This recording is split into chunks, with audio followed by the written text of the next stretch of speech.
Saya selalu tanya begini, Nini malam ni kekasih Allah yang nak berjalan, yang dipaparkan oleh Allah. Tapi Allah tak tulis kekasih. Subhanallazi asra bi habibi. Allah tulis bi abdihi. Tuan-tuan ada kekasih tak? Ada kekasih tak? Jawab tuan-tuan masa nak berjalan ni. Ada ya? Kenapa yang lambat sangat nak jawab tu? Tuan-tuan, hidup dunia akhir zaman keliru.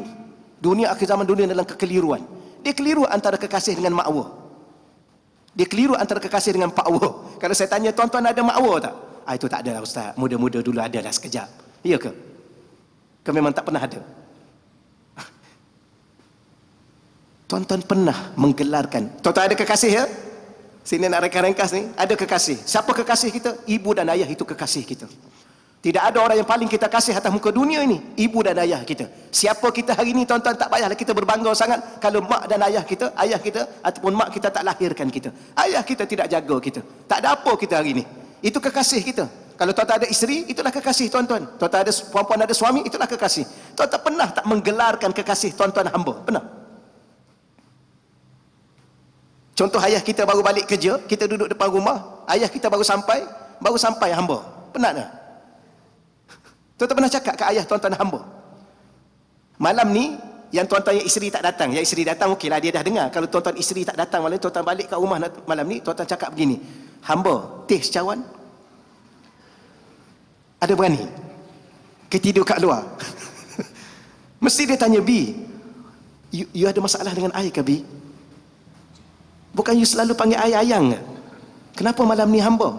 Alah, Rasulullah, Allah pun panggil Rasulullah hamba. Okeylah, cuba cakap macam tu. Allah pun menggelarkan kekasihnya hamba. Takkan I tak boleh panggil you hamba? You hamba kan? Sudah. Ni cari gaduh ni tuan-tuan. B, you nak cari gaduh ke B? Betul. Isteri tuan-tuan panggil tuan-tuan apa? B kan?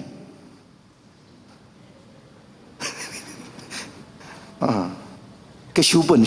Bahasa baru sekarang ustaz, syubun. Jangan main-main.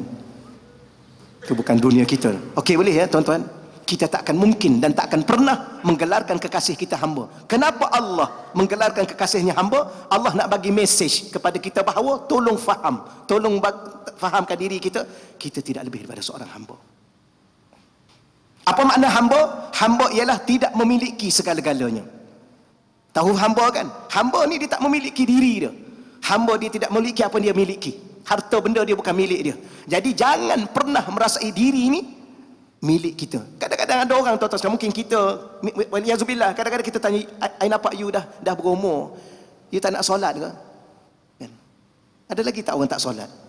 Tuan-tuan, kalau ikut kajian yang terkini itu kan, dia panggil apa? 80%, 80% orang Malaysia tak solat. Tahu kan yang baru ni yang keluar, dia punya baru ni, statistik baru ni. 80% orang Malaysia tak solat. Kalau kita tanya dia, I tengok you tak solat, bila you nak solat? Dia cakap apa? Ikut I lah diri I. You jaga diri you, I jaga diri I. Kubu you lain, kubu I lain. Ni orang manusia yang tak sedar diri kalau dia jawab begitu. Kalau kita memiliki diri kita, kenapa kita jatuh sakit? Kalau kita yang memiliki dan mengawal diri kita, kenapa kadang-kadang kita jatuh miskin? Kenapa kadang-kadang kita meninggal? Yang meninggal itu yang kaya-raya. Yang meninggal itu yang cukup ilmu, tinggi ilmunya. Yang meninggal itu cukup berkuasa. Kenapa meninggal? Itu membuktikan bahawa kita tidak pernah memiliki diri kita. Okey tuan-tuan sekalian, nanti lambung sangat kat sini ni. Okey ya? Allah, kita tidak lebih daripada seorang hamba kepada Allah. Baik, maka Nabi sebagai seorang hamba, maka berjalan kita untuk menuju Ramadan, berjalan sebagai seorang hamba. Buang segala kebesaran yang ada pada diri kita kalau kita ada kebesaran. Buang segala ilmu yang ada pada diri kita. Sebenarnya kita tak pernah berilmu pun. Kita hanya diberi ilmu. Yang berilmu adalah Allah. Allah bagi kita tahu apa? Wa ma utitu minal ilmi illa qalila. Tidak aku bagi ilmu kepada kamu wahai manusia kecuali sedikit saja ilmu kamu. Yang gelar doktor, yang gelar profesor, yang gelar alim, yang gelar ulama, yang gelar alimul ulama. Wa ma utitu minal ilmi illa qalila. Tidak aku bagi ilmu pada kamu sedikit saja ilmu kamu. Maka yang gelar profesor pun sedikit ilmu, yang gelar doktor, Profesor Madya sedikit ilmu, yang kita tak ada gelar apa-apa ni banyak ilmu rasanya. Maka jangan pernah kita hidup dengan ilmu kita. Kita hiduplah dengan ilmu Allah. Salah satunya Allah bagi tahu kepada kita bahawa kita tidak lebih daripada seorang hamba. Tapi orang zaman dulu bagus tuan-tuan. Tak ingat tak orang Melayu zaman dulu? Ya sekarang pun bagus juga.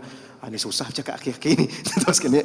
Orang zaman dulu, dia hormat orang, tapi dalam masa yang sama, dia iktiraf dirinya dan diri orang. Tuan-tuan ingat filem-filem dulu. Apa kabar tuan hamba? Saya alhamdulillah tuan hamba. Jadi tuan ke hamba? Tapi saya tak boleh lah macam ni. Kalau saya datang sini, tuan-tuan hamba kan? Tadi kita dah bagi tahu kan? Nabi Muhammad pun hamba, kita hamba. Tapi kalau saya datang malam ni, saya kata, apa kabar hamba-hamba semua? Ini masalah ustaz ni. Ini last ni, panggil tak payah panggil. Ustaz yang tak ada adab. Tapi kita datang, apa kabar tuan-tuan? Alhamdulillah. Tapi kita bukan tuan. Tuan kita hanyalah Allah.